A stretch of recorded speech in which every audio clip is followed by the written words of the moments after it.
అందరికీ నమస్కారం. మళ్ళీ మన ఛానల్ కి స్వాగతం. ఈ రోజు సమంత నటించిన లేటెస్ట్ ఫ్యామిలీ యాక్షన్ ఎంటర్టైనర్ పూర్తి కథతో పాటు రివ్యూ కూడా తెలుసుకుందాం. ఈ సినిమా నిజంగానే హైప్ కు తగ్గట్టుందా? 90ల నేపథ్యంలో కథ సాగుతుంది. గౌరవప్రదమైన ఉమ్మడి కుటుంబానికి చెందిన మంచి మనసున్న డాక్టర్ అనిరుద్ను స్వర్ణ పెళ్లి చేసుకుంటుంది.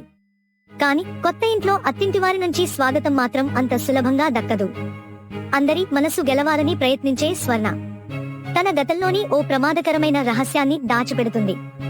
వంటింట్లో చేసే అమాయకపు పొరపాట్లు, సరదా గందరగోళాలు, మాటకు మాట చెప్పే మరదలితో చేసే చిన్న చిన్న పోటీలు ప్రేక్షకులను నవ్వుల్లో ముంచేస్తాయి. అయితే స్వర్ణ గతం మాత్రం ఆమెను వదిలిపెట్టదు. ఆమె ప్రతి అడుగును ఎవరో నిశ్శబ్దంగా గమనిస్తూనే ఉంటారు. కుటుంబంలో అందరి మనసులు గెలుస్తున్న సమయంలోనే మర్మమైన శత్రువులు దగ్గర పడతారు. తన అసలు గుర్తింపు బయటపడితే తాను కష్టపడి నిర్మించుకున్న ప్రశాంతమైన జీవితం కూలిపోతుందని భయపడిన స్వర్ణ నిజాన్ని ఎంతైనా దాచిపెట్టాలని నిర్ణయించుకుంటుంది. కానీ ఒక్కసారిగా క్రూరమైన నేరగాళ్లు ఇంటిపై దాడి చేయడంతో ఆ కుటుంబం ఆనందం చెల్లాచెదరవుతుంది.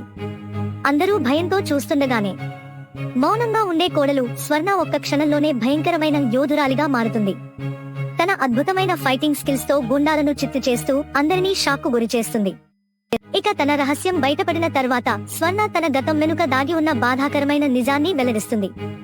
ఆమెను వేటాడుతున్న క్రూరమైన విలన్ ఇప్పుడు ఆమె కుటుంబాన్నే లక్ష్యంగా చేసుకుంటాడు.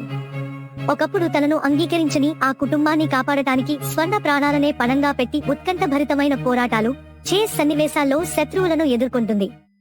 చివరికి ఊపిరి బిగపట్టే క్లైమాక్స్ ఫైట్ లో స్వర్ణ తన శత్రువులపై ఘన విజయం సాధించి కుటుంబాన్ని రక్షిస్తుంది. ఆమె చూపించిన ధైర్యం, త్యాగం చూసి అత్తింటివారి హృదయాలు మారిపోతాయి. చివరికి ప్రేమ, నమ్మకం, త్యాగమే నిజమైన కుటుంబానికి బలమని ఈ సినిమా హృదయాన్ని హత్తుకునే సందేశంతో ముగుస్తుంది.